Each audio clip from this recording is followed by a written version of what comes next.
আহমাদুহু ওয়া নুসাল্লি আলা রাসূলিহিল কারীম আম্মা বা'দ। আল্লাহ রাব্বুল আলামিন প্রত্যেকটা যুবককে হাসরের ময়দানে জিজ্ঞাসা করবে যে তুমি তোমার সময়টা কোন কাজে ব্যয় করেছো এবং কি তোমার যৌবনটা কোন কাজে ব্যয় করেছো এবং কি টাকা কীভাবে উপার্জন করেছো এবং কীভাবে তা খরচ করেছো, কতটুকু তুমি ইলম অর্জন করেছো এবং তা পালন করেছো। এখন আমরা যতটুকু ইলম অর্জন করেছি সেটা হচ্ছে কোরআন হাদিস যদি নাও পড়ে থাকি, কিন্তু আমরা শুনে শুনে কিন্তু অনেক ইলম অর্জন করেছি। অর্থাৎ এক কথায় আপনাকে বৈধকে বৈধ বলতে হবে, অবৈধকে অবৈধ বলতে হবে, ফ্যাসিস্টে ফ্যাসিস্ট বলতে হবে, স্বৈরাচারে স্বৈরাচার বলতে হবে, ভালোরে ভালো বলতে হবে। এতদিন কিন্তু আমরা ঘুমিয়েছিলাম, এখন কিন্তু একটু জাগ্রত হওয়ার সময় এসেছে। অতএব এখনও যারা ঘুমিয়ে আছেন, এখনও যারা বাসার মধ্যে আছেন, এখনও যারা যারা কিন্তু ভাবতেছেন যে সবাই তো মাঠে যাবে, আমরা বসে থাকলে আমরা বসে বসে দেখবো, এটা কিন্তু ভুল করে যাচ্ছেন। হাসরের ময়দানে আপনি কী জবাব দিবেন? এখন বর্তমান সময়ে যে ছাত্ররা মাঠে নেমেছে, ছাত্ররা জীবন দিয়ে যাচ্ছে, ছাত্ররা রক্ত দিয়ে যাচ্ছে, ছাত্ররা সকল কিছু উজাড় করে দিয়ে তারা রাস্তায় নেমে এসেছে। এই মুহূর্তে যদি বাংলাদেশের জনগণ যদি রাস্তায় নেমে না আসে, তাহলে কিন্তু আমাদের আর আলো কখনো ওঠার সম্ভাবনা নেই। আর কতগুলো প্রাণ গেলে আমাদের হৃদয় কাঁপবে, আর কতগুলো প্রাণ ঝরে গেলে হচ্ছে আমরা জাগ্রত হব। আমাদের কি এখন জাগ্রত হওয়ার সময় হয়নি? প্রিয় দেশবাসী, এই পরিস্থিতি আপনারা সামনে আসুন, এই পরিস্থিতি আপনারা মাঠে আসুন। আপনারা একটু সিনা টান করে ধারালেই কিন্তু এই দেশটা কিন্তু আপনাদের স্বাধীন আপনাদের কাছে আবার চলে যাবে।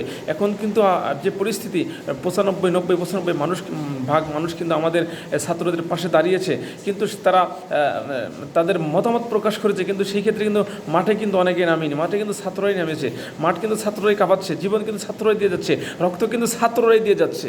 যদি এই ছাত্ররা যদি এইখান থেকে যদি তাদের পতন হয়ে যায়, তাহলে কিন্তু সারা বাংলাদেশের মানুষের কিন্তু পতন হয়ে যাচ্ছে। তো কেন আপনারা বুঝতে চাচ্ছেন না? কেন আপনারা মাঠে চলে আসতেছেন না? কেন আপনারা এখনও বাসার মধ্যে বসে আছেন? কেন এখন আপনার ব্যবসা বাণিজ্য বিভিন্ন কাজে নিয়োজিত আছেন? আপনারা এই কাজটাকে সফল করে দিন, তারপরে হচ্ছে যার যার মতো আপনারা যার যার কাজে ফিরে যান। প্রবাসী ভাইরা যেরকম রেমিটেন্স বন্ধ করে দিয়েছে, অনেক সেনাবাহিনী তারা পদ থেকে তারা বিদায় নিচ্ছে, পুলিশ প্রশাসন কিন্তু তারাও গুটিয়ে যাচ্ছে। জাতীয় পাবলিক বিশ্ববিদ্যালয়ের টিচাররা কিন্তু রাস্তায় নেমে এসেছে, আইনজীবীরা কিন্তু রাস্তায় নেমে এসেছে, জেলে কুমার তাঁতি কৃষক সকলকে কিন্তু বয়োজ্যেষ্ঠ সকলকে কিন্তু মাঠে আসতে হবে। এটা আপনি মনে করতেছেন যে না এটা ছাত্রযুদ্ধ, না এটা ছাত্রযুদ্ধ শুধু নয়, এটা কিন্তু ইসলাম রক্ষার কিন্তু একটা যুদ্ধ কিন্তু বর্তমান চলতেছে। বিগত 15 বছরে কোনো হুজুররা, কোনো আলেমরা, বড় বড় আলেমরা কোনো স্টেজে দাঁড় হতে পারে নাই, স্বাধীনভাবে কথা বলতে পারে নাই। সেই সময় কিন্তু এখন সেই সুযোগটা কিন্তু আমাদের এই সামনে এসে দাঁড়িয়েছে। ওরা কিন্তু কাঁপিয়ে পালিয়ে আছে। এখনও একটা সময় বর্তমানে এখন এসেছে যে ছাত্ররা রাস্তাঘাটে ছাত্র পরিচয় দেওয়ার মতো কিন্তু সুযোগ পাচ্ছে না। তাহলে এই স্বাধীন দেশে যদি এই পরিস্থিতিতে একজন ছাত্র পড়ালেখা করে যদি সে ছাত্র পরিচয় দিতে না পারে, তাহলে কিন্তু একটা লজ্জারজনক, যার কারণে কিন্তু ছাত্ররা প্রতিবাদ করতে সক্ষম হয়েছে।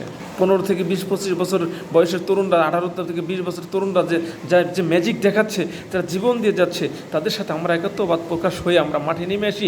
মাঠে নেমে আসলেই কিন্তু এই স্বৈরাচারের পতন হয়ে যাবে। সকলেই কিন্তু পতন চাচ্ছে, কিন্তু পতন চেয়ে কিন্তু ঘরে বসে থাকলে কাজ হবে না। কত মায়ের বুক খালি করেছে, কত ভাইয়ের বুক খালি করেছে, কত বাবার বুক খালি করেছে, কতজনের বোনের বুক খালি করেছে।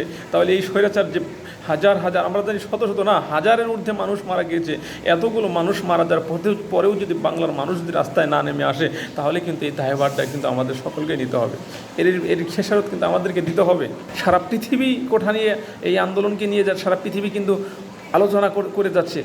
অথচ আমরা যদি একটু সজাগ নাই, আমরা যদি একটু সাহস করে রাস্তায় না দাঁড়িয়ে যাই, তাহলে কেমন হবে? আপনি যদি মুসলমান হয়ে থাকেন, আপনাকে রাস্তা আসতেই হবে, আপনাকে এই যুদ্ধে অংশগ্রহণ করতেই হবে, নচেত আপনি মুসলমান কীভাবে আপনি দাবি করেন মুসলমান হিসাবে? কারণ এই সরকার যতদিন থাকবে ততদিন আপনি ইসলাম পরিকৃতভাবে পালন করতে পারবেন না। সরকার যতদিন আপনার রাষ্ট্রে আছে, ততদিন ব্যবসা বাণিজ্য, কৃষি কাজ, চাকরি বাকরি কোনো কিছুতেই আপনি স্বস্তির পাবেন না। আপনি যদি ইসলাম মানেন, তাহলে আপনাকে আসতে হবে। আপনি যদি ইসলাম ধর্মের যদি লোকজন নাও হয়ে থাকেন, তবু আপনাকে এই যুদ্ধে অংশগ্রহণ করতে হবে, কারণ আপনি একজন এই দেশের নাগরিক।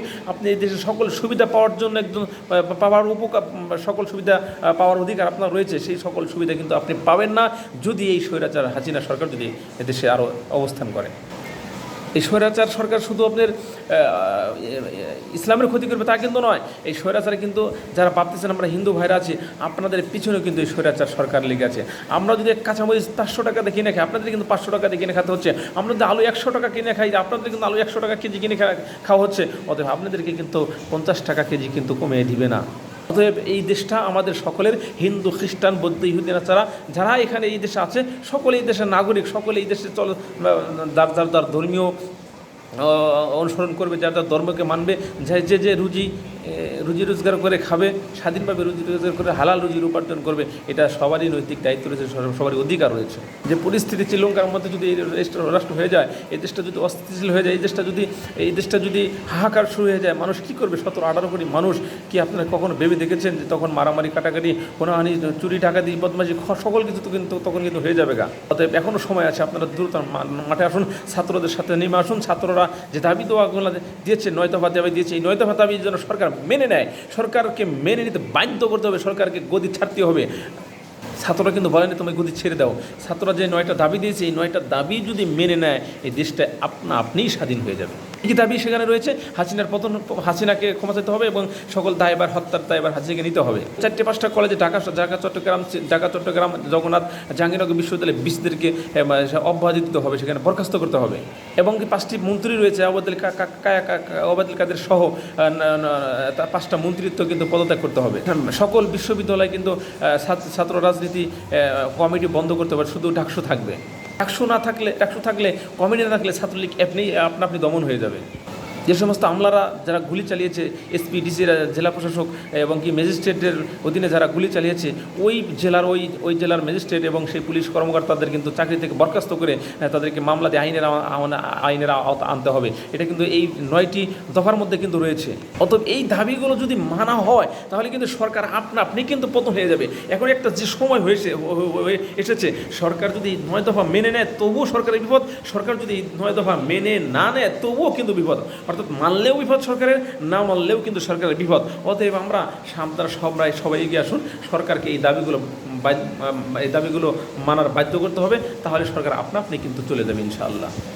আমরা কিন্তু বিভিন্ন জায়গায় দেখেছি, বিভিন্ন পেশার মানুষ কিন্তু রাস্তায় নেমে এসেছে, কিন্তু অনেকেই আমরা সকাল থেকে যখন রাস্তায় বের হয়েছিলাম, অনেকে বলছে রাস্তা নামতে হবে। হ্যাঁ ভাই, আপনারা নামুন। অনেকে নামার জন্য প্রস্তুত আছে।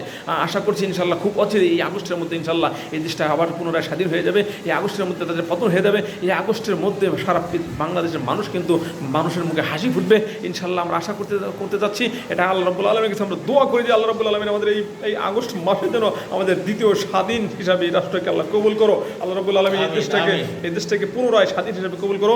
এই আগস্টের মধ্যে তুমি আমাদের দোয়া কবুল করো। এই আগস্টের মধ্যে ফ্যাসিস্টদের দূর করে দাও। এই আগস্টের মধ্যে বাংলাদেশের সকল মানুষকে শুভ সংকেত দান করো। এই আগস্টের মধ্যে বাংলাদেশের সকল শ্রেণীর মানুষদেরকে সকল স্বাধীনভাবে চলার জন্য তৌফিক দান করে দাও। আমিন আমিন। সকলকে ধন্যবাদ। আমার ভিডিওটি শেয়ার করার জন্য সবাইকে অনুরোধ জানাচ্ছি। আসসালামু আলাইকুম ওয়া রাহমাতুল্লাহি ওয়া বারাকাতুহু।